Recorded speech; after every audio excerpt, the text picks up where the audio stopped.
Queridos, nós vamos iniciar uma série de conversas a respeito de um tema. E o que nos motivou a olhar nessa direção é que nós vivemos uma realidade hoje de um mundo muito complexo. Você concorda? O mundo está complexo, é difícil você entender, se situar, lidar com algumas coisas. E de certa forma, também a igreja evangélica se tornou uma coisa complicada. Às vezes eu costumo até definir como se tivesse virado um grande Frankenstein. É uma coisa esquisita, feia,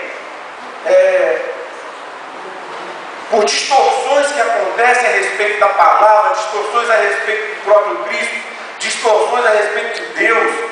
Nós estamos vivendo um tempo difícil. Prosperidade, triunfalismo, transformação de funções em cargos e adoração nesses cargos. Por um outro lado, liberalismo libertino, que esvazia Deus, as Escrituras, os valores do reino de sentido. E diante dessa realidade, já no início desse ano, a gente sentiu um desejo no coração de conversar, muita humildade aqui. A questão não é nós temos a resposta, não é, mas nós queremos ir na contramão disso que temos visto e ter como ponto de partida aquela fala de Jesus, quando ele estava junto com os seus discípulos ali. Eles estavam discutindo quem seria o maior entre eles no reino dos céus, quem seria o melhor, quem teria posição de destaque. E Jesus diz para eles o seguinte: se vocês não começarem do princípio como as crianças começam do princípio, e se não se tornarem simples como elas, vocês não verão e não entrarão no reino dos céus. Não é invenção de teólogos, isso aqui é a palavra do Senhor Jesus. E por isso, nós teremos uma série de mensagens sobre um tema simples assim. Essa é até uma expressão que a gente usa, né? A gente, quando quer afirmar alguma coisa, a gente fala, conta a história e diz, simples assim. E realmente, a gente quer olhar para o Evangelho, simples assim. Quer olhar para Jesus Cristo, simples assim, para a igreja, simples assim, sem ficar enfeitando, né? Falar a respeito daquilo que realmente a gente tem acesso pelas Escrituras. E no mês de março, em especial, nós trabalharemos debaixo desse tema simples assim, Jesus Cristo. E nesse primeiro domingo, eu sou o Messias, simples assim. Por que nós escolhemos essa expressão para falar de Jesus? É porque vamos usar ao longo do mês de março 5 expressões que Jesus usou a respeito de si próprio no Evangelho de João. E uma das primeiras que ele usa é quando, conversando com aquela mulher samaritana ali, João 4, 27, ele disse à mulher: eu sei que o Messias, a mulher disse, aliás, né? Eu sei que o Messias, chamado Cristo, está para vir. Quando ele vier, explicará tudo para nós. Então Jesus declarou: eu sou o Messias, eu estou falando com você.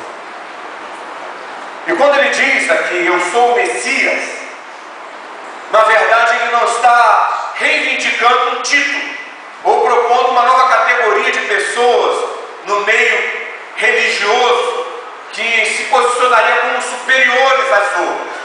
Erro que nós cometemos com facilidade, por exemplo.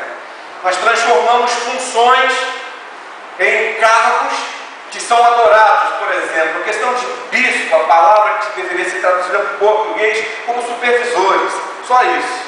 Mas bispo virou transliterado, né, da língua original, virou uma função, um cargo, e venera-se um cargo. Da mesma forma que faz com o apóstolo. Jesus não faz isso. Quando ele reivindica para si esse título e diz assim: eu sou o Messias, ele está falando que ele é ungido do Senhor para um propósito. É isso que significa Messias. Alguém ungido por Deus para um propósito específico, para uma missão específica. Quando nós falamos sobre essa ideia, é um termo bem comum na cultura judaica, E lá esse termo era usado para todo aquele que era ungido com óleo. Então, por exemplo, tinha um sacerdote que ia ser consagrado, derramavam óleo sobre ele era ungido. Então, Messias. Só que com o passar do tempo, os próprios profetas do Antigo Testamento, os profetas judeus, eles começaram a falar a respeito de um rei que iria redimir Israel, que traria um período de paz e justiça na terra. Eles acreditavam e afirmavam que ele era um descendente direto de Davi, e o termo Messias passou então a se referir a esse rei ideal que viria. E para nós, a turma do Novo Testamento, para cá, não é diferente. Porque no Novo Testamento, André ainda, judeu, de origem judaica, ele diz, lá em João 1:41, ele vai falar, porque ele diz, olha, encontrou primeiro o seu próprio irmão, Simão, a quem disse, achamos o Messias. Ou seja, havia uma expectativa a respeito do surgimento de alguém que fosse um salvador, que mudasse a história, que produzisse a libertação necessária para aquele povo. Então, tanto no Antigo Testamento como no Novo Testamento, tanto para os judeus como para os cristãos, a ideia a respeito do Messias é de alguém ungido, separado por Deus, com uma missão libertadora. Essa é a ideia do Messias. E nós cristãos adotamos essa ideia não só por simpatia, gostamos da ideia, não é por isso, mas adotamos essa verdade porque o próprio Jesus reivindicou para si, lá em Lucas 4, ele diz, eu sou, para a mulher ali, ele diz, eu sou o Messias. Então, a partir disso, nós entendemos que Jesus é o ungido do Senhor com um propósito.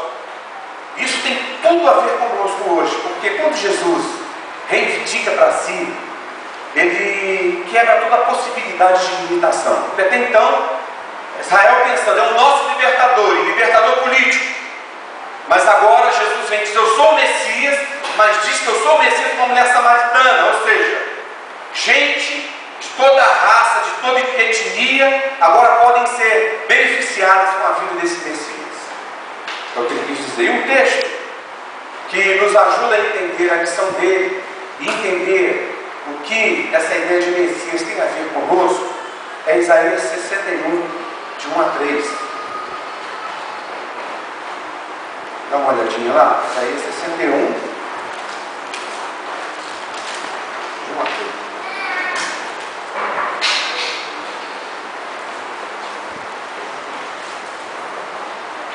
Ele diz assim, o Espírito do soberano Senhor está sobre mim, porque o Senhor ungiu-me para levar boas notícias aos pobres, enviou-me para cuidar dos que estão com o coração quebrantado, anunciar liberdade aos cativos e libertação das trevas aos prisioneiros, para proclamar o ano da bondade do Senhor e o dia da vingança do nosso Deus, para consolar todos os que andam tristes, e a dar a todos os que choram em Sião uma bela coroa em vez de cinzas, o óleo da alegria em vez de pranto, e um manto de louvor em vez de espírito deprimido. Eles serão chamados carvalhos de justiça, plantio do Senhor. Maravilhoso esse texto, não é? No texto de Isaías nós encontramos uma profecia a respeito do Messias, sua obra. No texto de Lucas, Jesus, na sinagoga, lê esse mesmo texto e diz assim, isso se cumpriu hoje. Então, de certa forma, ele deixa claro para aquelas pessoas que estavam naquele lugar e para todos nós que temos acesso às Escrituras hoje, quem ele é e qual é a sua missão. Que ele é o Messias. E o que significa para nós ele ser o Messias. Então Isaías, ele profetiza aqui cerca de 800 antes de Cristo. Quem já leu ali, já fez algum estudo sobre esse livro, sabe disso. Marcado por injustiça social, por opressão. E ele diz que viria alguém, ele profetiza que viria alguém cujo foco desse alguém não seriam estruturas, mas o foco e o objetivo desse alguém seriam pessoas. Alguém que sabia que pessoas mudadas podem mudar as estruturas. E apesar de se tratar-se de um evento em meio ao povo e uma cultura específica, nós falamos, a reivindicação de Jesus no Evangelho diz que isso está à nossa disposição também. E a missão dele é bem clara. A missão dele tem a ver com as necessidades, com as expectativas humanas. Tem tudo a ver. Aí junta, quando a gente diz a fome com a vontade de comer. Se a missão dele é essa, e se existe a necessidade do lado de cá, é assim que funciona. Ele descreve aqui no texto de Isaías que tem a ver com cuidado com pessoas desesperançosas, com pessoas escravizadas por sistemas destrutivos, pecaminosos, com pessoas que vivem sem entender o que é graça, longe da graça, pessoas que sofrem. É nesse contexto que o Messias vem então cumprir a sua missão de proclamar as boas novas, de trazer boas notícias, de curar corações que estão despedaçados, ou de pelo menos cuidar dos que estão com os corações assim, de anunciar liberdade aos cativos e perdão aos prisioneiros e a consolar a quem chora. Não é bom saber disso, não? É bom saber disso. É bom saber que isso tem a ver conosco. A gente tem falado muito sobre a existência humana e sobre as dificuldades inerentes ao fato de estarmos vivos num mundo complicado como esse, mas esse Jesus, simples assim, que é o Messias, simples assim, é a resposta que nós precisamos. Por amar, Deus espera então um movimento do homem na sua direção. Mas sabendo que o homem não tinha condições de fazer isso, que é impossível para o homem voltar-se para Deus, ele vem, o Messias vem. E ele vem para quê? Ele vem para proclamar, em primeiro lugar, uma boa notícia. Nós gostamos de boas notícias, não é? Eu tenho vivido momentos bem difíceis na minha vida, e às vezes quando alguém chega para falar uma coisa, fala uma coisinha boa de ouvir, por favor. E às vezes as más notícias vão construindo tanto o nosso coração. A boa notícia faz bem. E isso faz parte da missão desse Messias. Jesus é um Messias simples assim, porque ele é aquele que traz uma boa notícia, a notícia da possibilidade de interrupção do processo de escravidão que nós vivemos. Seja de que natureza for essa escravidão política, social, emocional, espiritual, o Messias faz parte da missão do Messias trazer libertação, interromper esses processos. Essa é a notícia boa. A boa notícia de que o Messias é a melhor companhia e a melhor presença nessas horas. E nem tanto por causa do seu poder, mas principalmente por causa do seu amor. No meio cristão, às vezes bélico, exército, vamos matar todo mundo, saquear o inferno. A gente olha para Cristo somente como uma possibilidade de poder. E poder é algo que faz muito bem para o ser humano. Bem, mal. É algo que faz parte da sede do ser humano. Poder para reverter, para mudar, para transformar, para destruir o que se opõe a mim. Poder. Mas a principal face do Messias não é a manifestação de um braço segurando uma espada que destrói. Mas talvez a melhor imagem seja a imagem de braços abertos para receber e abraçar e trazer no colo. É por isso que é uma boa notícia. A boa notícia é de que tanto o processo pode ser interrompido, como também eu posso ser acolhido no meio do processo, até que ele chegue ao seu final. A boa notícia de que a justiça pela qual se tem sede, Jesus fala sobre isso lá no Evangelho de Mateus, pode ser encontrada no reino de Deus. Esse reino onde nós vivemos essa realidade do já ainda não. O reino já está aqui, mas não vivemos a sua plenitude. E a boa notícia diz que haverá um tempo onde viveremos a plenitude da justiça desse reino. Essa é a boa notícia do Messias. Em contextos como nós vivemos, seja no nosso contexto de mundo, contexto de Brasil, contexto de vida familiar, é ou não é uma boa notícia essa? Saber que o Messias, do meu relacionamento, que vem na minha direção, ele vem trazer notícias desse naipe. Não é? Em segundo lugar, o Messias faz parte da missão dele, ele vem ao nosso encontro e vem para curar os corações despedaçados. Corações quebrantados, por definição, são corações que estão sem forças, debilitados, extenuados, abatidos. Essa é a ideia do coração, a definição de coração quebrantado.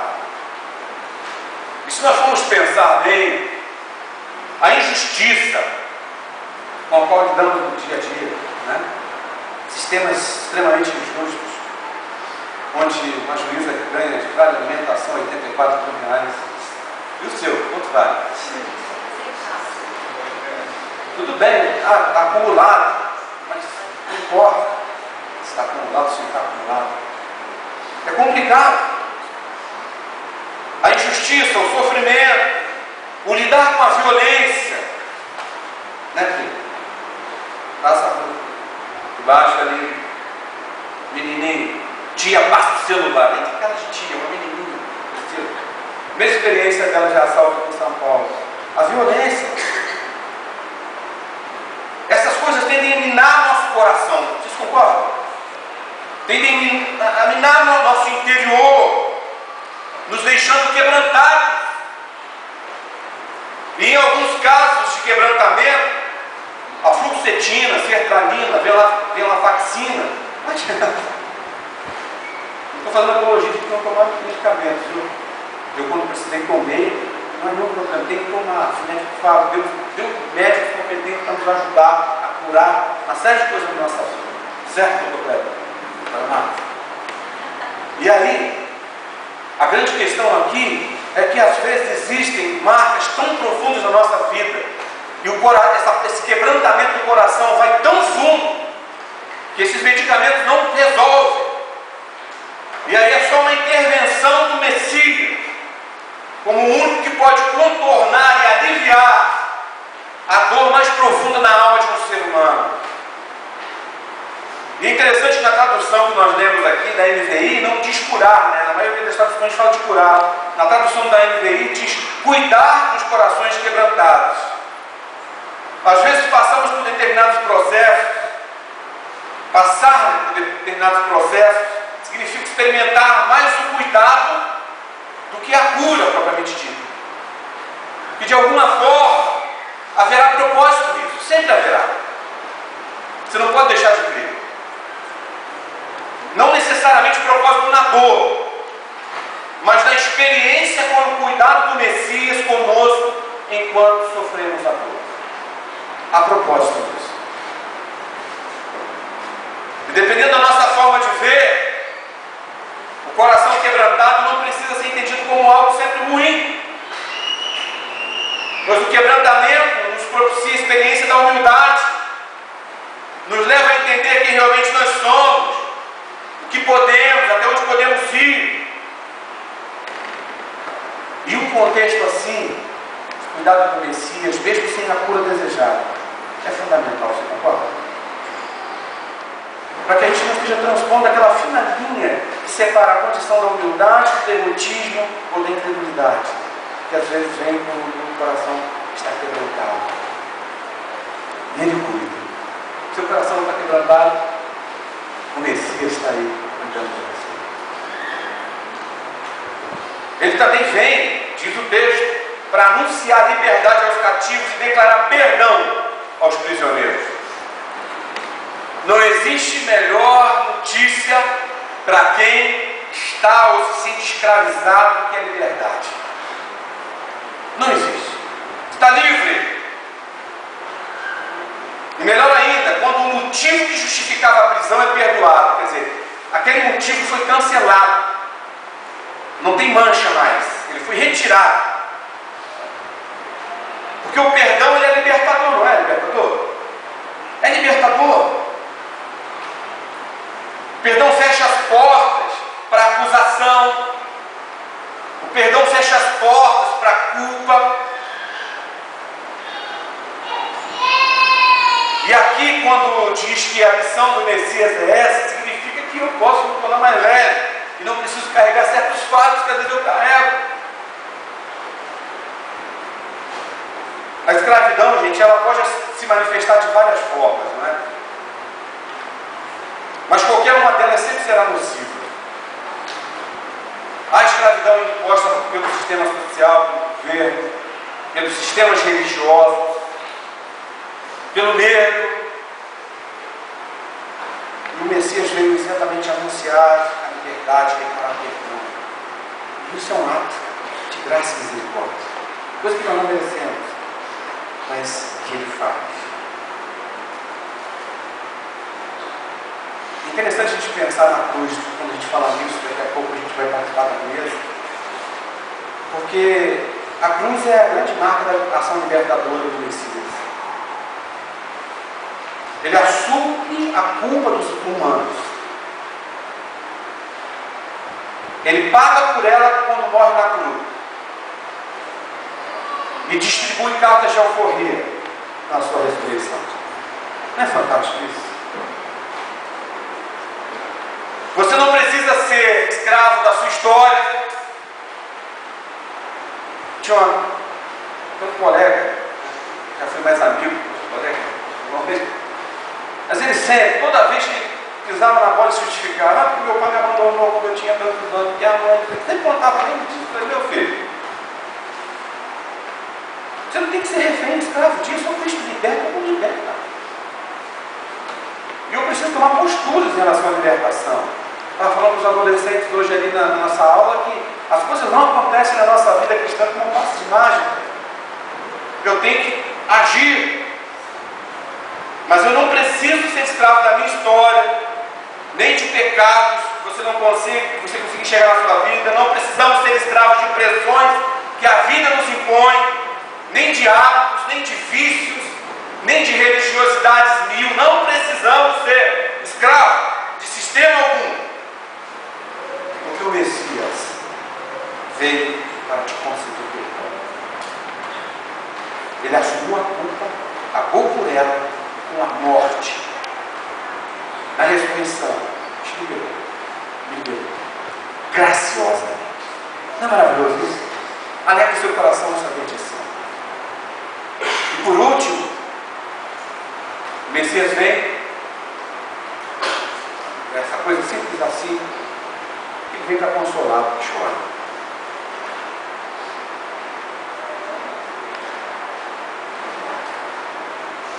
Os chorões não são preferidos dele, né?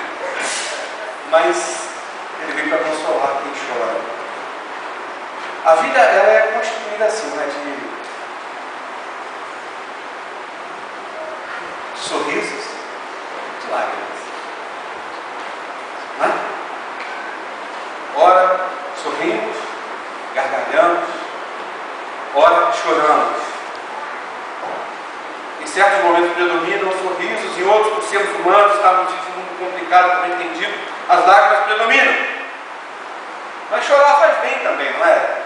Os entendidos dizem que chorar faz bem, que de alguma forma você externa suas emoções, seus sentimentos, você não reprime isso dentro de você, é saudável colocar para fora.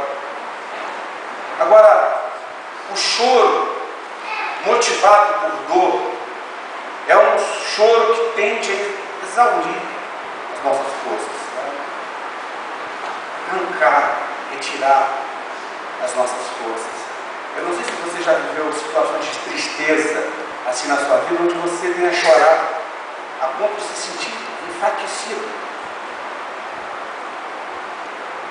Mas uma das características e um dos aspectos da missão do Messias é que ele é consolador.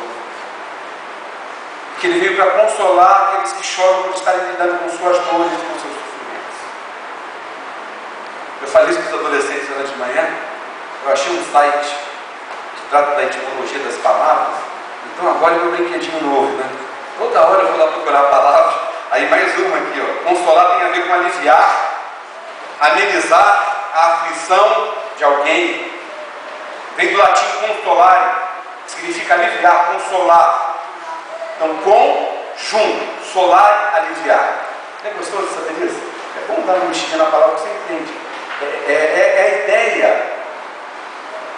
O interessante é a ideia do com. Não é um alívio online, uma mensagenzinha no Face. Fica bem, está tudo sob controle. Não é. É coisa de perto. É estar com. Estar próximo o suficiente de quem sofre e agir para aliviar esse sofrimento ou confortar o coração que sofre. É isso que o Messias faz. Ele está perto. Tem alguém aqui sofrendo? Ninguém sofre nessa igreja, meu Deus. Nós estamos no céu. Tem gente que sofrendo, não, seja sincero, está sofrendo? Tem gente, um monte de gente sofrendo. Sabe a boa notícia para você nessa manhã? É que o Messias foi enviado por tua causa. Ele está com você para aliviar, te consolar nessa sua dor. Isso faz toda a diferença. A sua dor, o motivo das suas lágrimas, não passa despercebido diante de Deus. Isso não é chavão gospel, isso é Bíblia. Que enviou o Messias para estar junto, sofrer junto, chorar junto e produzir o alívio e o consolo necessário para você. Simples assim. Esse é o Messias. Esse é Jesus. Essa é uma das fases. Já tem muitas coisas que ele disse a respeito de si mesmo. Mas hoje nós vamos ficar por aqui. Ele veio para trazer boas notícias, libertar quem está escravizado, pegar o coração moído, quebradinho e restaurar, enxugar lágrimas de quem chora, mas não só enxugar, mas consolar o coração de quem chora. Esse é Jesus. Simples assim. A fé simples, esse Jesus simples, nos leva a experiências profundas. Nos leva a experiências profundas. De desconhecer a solidão, de sentir o tempo todo o cuidado. Amém? Deus abençoe o seu coração. Deus abençoe o seu coração. E que você saia sabendo que esse Messias é simples. Obrigado, Deus, porque podemos meditar na tua palavra e a tua palavra enche o nosso coração. Esperanças de fé, certezas de ensinos, não ensinos vazios, mas são ensinos e informações que mudam os corações. Obrigado, Deus. E nós pedimos que nesse momento o Senhor esteja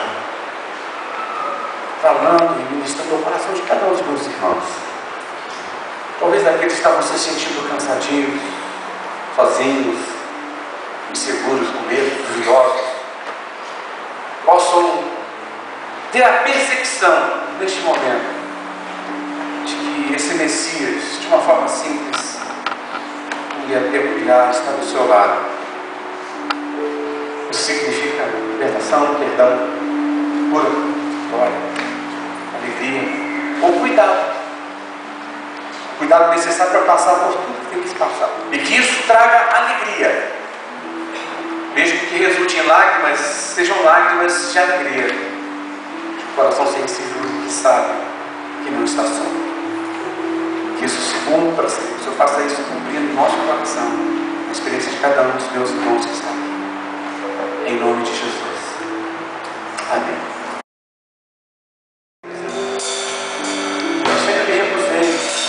Converti a encarar esse momento como um ritual só, que tem que se ter no culto, ou na igreja uma vez por mês. Para mim, este é o meio que Jesus utilizou para manter vivo o no coração da igreja, no meu coração, no teu coração, a sua obra, para que nós não perdêssemos o foco. A falta de foco é algo muito complicado. E cada vez que nós repetimos aqui esse momento, não é uma repetição vazia. Não há também aquela mística de que o pão vai virar carne no corpo, o cálice vai se transformar em sangue, mas há a presença do Senhor aqui, do Cristo ressurreto. Não é um ato ritualístico vazio, que o Messias ressurreto está presente aqui. Quando você se alimenta do pão, além de propor o tema do próximo domingo, sou o pão da vida, você também está dizendo que a sua fome de vida foi saciada no Messias. Isso é maravilhoso. E eu queria desafiar você a manter o seu coração assim, sensível e aberto, para participar dessa mesa. Com alegria. Graça e paz. Alegria estar com vocês nesse momento tão especial. Simples assim. Pão e vinho, elementos do cotidiano absolutamente normal da vida das pessoas. Mesa, quem não tem uma mesa em casa? Faz parte da vida de cada um de nós. É assim. Jesus é simples. E nessa simplicidade, ele com seus apóstolos, no momento de uma refeição, celebrando a Páscoa, sim, símbolo de grande libertação da história, mas ele toma o pão, parte, dá aos seus discípulos, dizendo: isto é meu corpo que é dado por vós, fazei isto em memória de mim. Simples assim. Como o vinho fazia parte da vida das pessoas, do dia a dia, sinal de alegria, símbolo de alegria, agora é símbolo de redenção. E Jesus toma o cálice e dá aos seus apóstolos, dizendo: esse cálice é a nova aliança, é um novo contrato, é o símbolo de um novo concerto, de um novo pacto que eu faço com vocês. É isso aí. Ele vai simbolizar a partir de agora uma nova aliança. Esse cálice é a nova aliança do meu sangue. Fazei isto em memória de mim, todas as vezes que o beberdes. Nós vamos orar, porque a presença de Jesus é mais importante que os elementos, porque a santidade de Jesus nas nossas vidas é mais importante do que qualquer coisa que venhamos a fazer. Vamos orar? Vamos ficar de pé.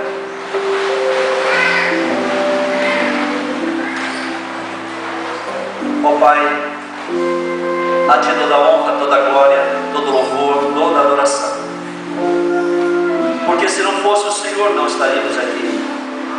O Senhor um dia transformou as nossas vidas, transformando, ó Deus, a cada um de nós, fazendo de nós discípulos Teus. Agora estamos ao redor desta mesa, como o Teu Filho Jesus esteve ao redor de uma mesa com seus apóstolos. Ó Deus, que o Senhor esteja nos servindo, que o Senhor esteja servindo a cada um de nós, para que a ceia também signifique meio de graça para crescimento espiritual. Alimenta-nos, ó Deus, nesta manhã, como o Senhor nos alimentou agora há pouco com a Tua palavra. Nos alimente com esse sacramento. Ó Deus, que a Tua bênção consagre pão e vinho, e assim, ó Deus, sejamos enriquecidos pela Tua graça nesta manhã. Oramos assim no nome de Jesus. Amém. Você pode sentar um instante, aguardar o presbítero se posicionar, você pode se servir, quem pode participar? Aqueles que já receberam Jesus Cristo como Senhor e Salvador da sua vida, vivem isso plenamente ser bem-vindo à mesa do Pai. Amém? Se tornaram esposo e esposa, família já. E estavam nessa expectativa, tempo certo, momento certo. E aí Deus é generoso, uma dose dupla. O Kaique é cara, um príncipe e uma princesa do Senhor. Nós estamos felizes. Essa família está feliz, porque essa é a família de vocês e a família deles também. Então, com a palavra do Senhor diz que a gente deve se alegrar, porque eles se alegram. Vocês estão felizes, estão alegres, né? Muito. E nós estamos também. E louvamos a Deus pelos seus filhos. Você está feliz? Então vamos ficar em pé, vamos orar agradecendo a Deus pela vida do Kaique e da Carolina. Querido Deus, obrigado. Obrigado porque o Senhor foi generoso com o Pozinho, colocando a Angélica na vida dele. E foi generoso com a Angélica, colocando o Pozinho na vida dela. E agora, assim, Deus, a partir do momento que o relacionamento deles amadurece, o Senhor traz de forma generosa novamente esses dois presentes lindos, Kaique e Carolina. Nós te agradecemos. Nós apresentamos diante do Senhor, pedindo a tua bênção sobre a vida deles. Te agradecemos pelo processo de gravidez, foi tranquilo, parto. Os detalhes eram cuidados de uma forma tão maravilhosa pelo Senhor, mesmo ali no hospital, eu lembro que eu espero ficar até receberem alta, ir para casa. Obrigado, porque o Senhor cuidou. E agora, sim, nós pedimos que o Senhor continue abençoando o Pozinho, a Angélica, para que eles possam ter a graça suficiente, necessário do Senhor, para poder educar os seus filhos, ensiná-los os caminhos do Senhor, ser exemplo para eles. Ajude-os nesse processo. Nós pedimos a tua bênção sobre eles e sobre o desenvolvimento também das crianças, físico, emocional, que em tudo o Senhor esteja cuidando, os mínimos detalhes como tem sido até aqui. Nós te agradecemos, pedimos essa bênção em nome de Jesus. Amém.